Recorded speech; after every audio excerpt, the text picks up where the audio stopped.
Problema sa distribution sa tubig sa bukirang barangay sa Cebu City. Ang masulosyunan na pumanatagi sa kagamhanan sa dakbayan ang MCWD o Excavation permit. Ang detalye sa report ni Femari Dumabo. Ganihang buntag atubangan sa kadagkuan sa Metro Cebu Water District on MCWD. Gipirmahan ni Cebu City Acting Mayor Raymond Alvin Garcia ang 5 ka excavation permit.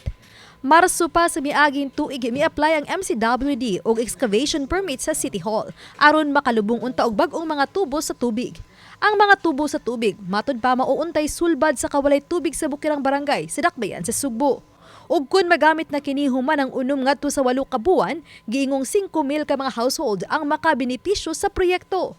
A year and 2 months wa pa maaksyonan.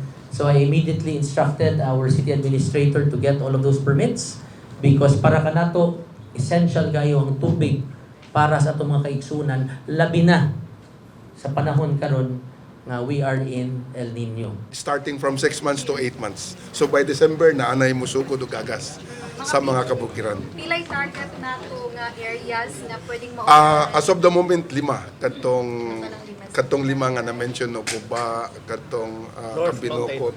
Yeah. Tanan gyud mountain barangays in Cebu City. Samtang gipibaw ni Attorney Jose Daluz III, chairman sa MCWD, nga dili paigo pa ang tubig uwan nga nasinati sa niaging mga adlaw aron madugangan ang 60,000 cubic meters nga kakuwangan sa supply sa tubig matag adlaw. Sugod pa malang ang uwan, no?